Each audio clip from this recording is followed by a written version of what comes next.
In addition to being the executive director of PassionLife, my family also operates a small farm in North Carolina. It's a farm that has a lot of visitors, a lot of kids. We have a summer camp associated with it.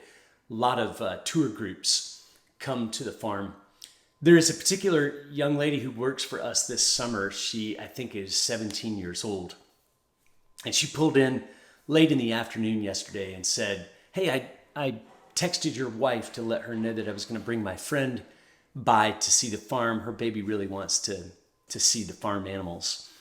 And out of the car came another girl who was probably 16 or 17 years old. And then strapped in the back of the car was a 2-year-old baby boy, beautiful baby boy.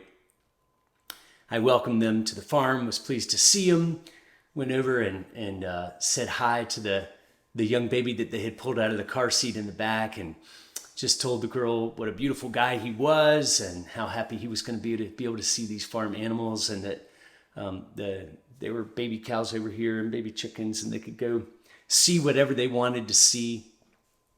I wanted to make that young lady feel welcomed and like we were excited to have her there, and that her baby was valuable to me and valuable here on this farm and in our community.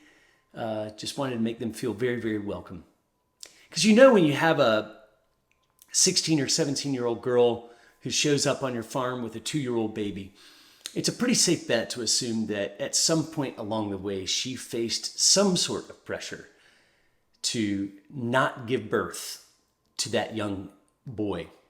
And yet, as I complimented her son and told her what a beautiful young man he was, she just beamed with joy. She beamed with pride. And you could tell that she is a loving, attached mother who is happy to have this young man in her life. I didn't ask her anything about her circumstances. Of course, it's not my business, her circumstances. But we find this, we come across this in various places around the world. We come in contact with young ladies who have chosen, despite difficult circumstances, to bring their children into the world.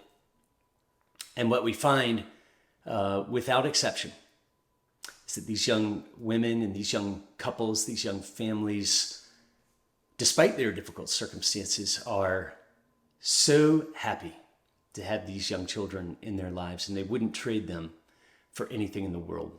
You may hear people say, "I regret my abortion. I wish I hadn't done that." But you just don't hear people say, "I regret having given birth to this baby of mine, and I wish that this son or this daughter were not in my life."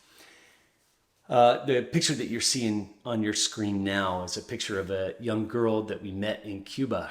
She was 15 years old and deaf. She was born deaf. She's never been able to hear. At 15 years old, she went to a party with some of her schoolmates one night.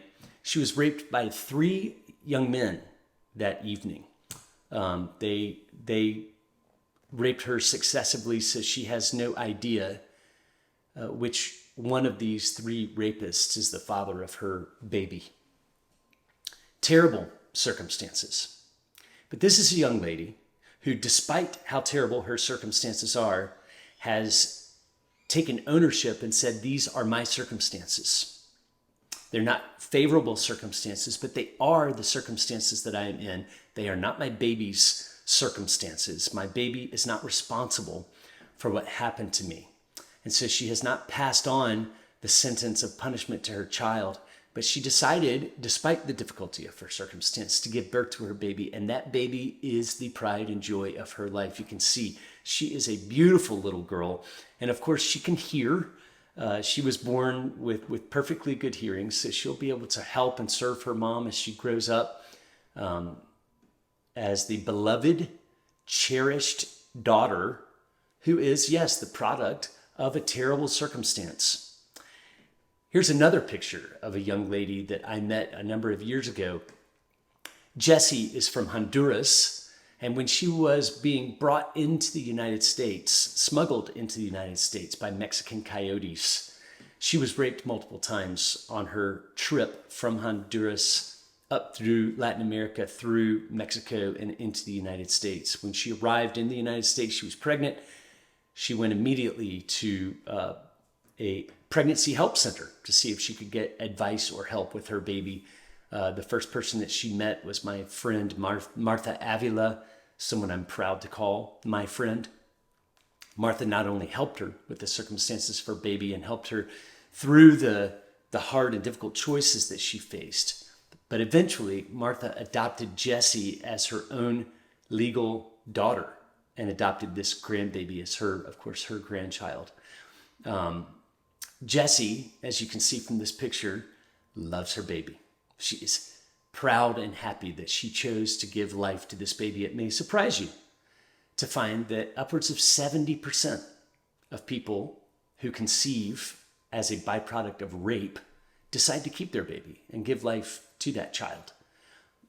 You might think that that abortion would be the norm for rape victims, and we hear that being used as a bargaining chip for pro-choicers all the time. Well, what about the circumstances of rape? Of course, you would never want to give birth to a baby that was conceived in rape. That baby will remind the mother of the terrible thing that happened to her. I assure you that nobody who is the victim of rape needs a baby in order to remember and be reminded of the terrible thing that happened to her. She will remember what happened to her no matter what happens with the baby. But to give life to the baby, many women find is exonerating. It is the one victory in a series of horrible circumstances. It is the one silver lining to a very rainy cloud, a rainy day in her life. And it's the one thing that she can be proud of, the one victory over her rapist. If she does not have the baby, if she decides to have an abortion, everything is really a loss in this circumstance. I don't advocate for thinking that all these things are easy. Is it easy for any of these young women to have their babies? No, it's not. But that is part of the glory of giving God an opportunity to show his unlimited power and his unparalleled kindness in providing even when circumstances are most dire. That's the God that we know. That's the God that we serve. That is the God who has allowed the baby to be conceived in the womb. And if God can make a baby, as my friend John Ensor always says, he can feed a baby. He can help us figure out how to care for a baby, even in difficult circumstances. Passion Life is committed not just to these babies. We are committed to these women.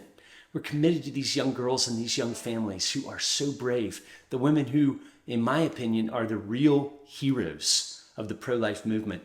I go around and I speak to pastors and churches and people about pro-life. I help women when I'm able to, but these women that you've just seen on your screen, this young girl who came to my farm yesterday, these are the people who are making a difference in our world because they have not just talked pro-life, they have lived it. They've made difficult choices that they are now happily living with.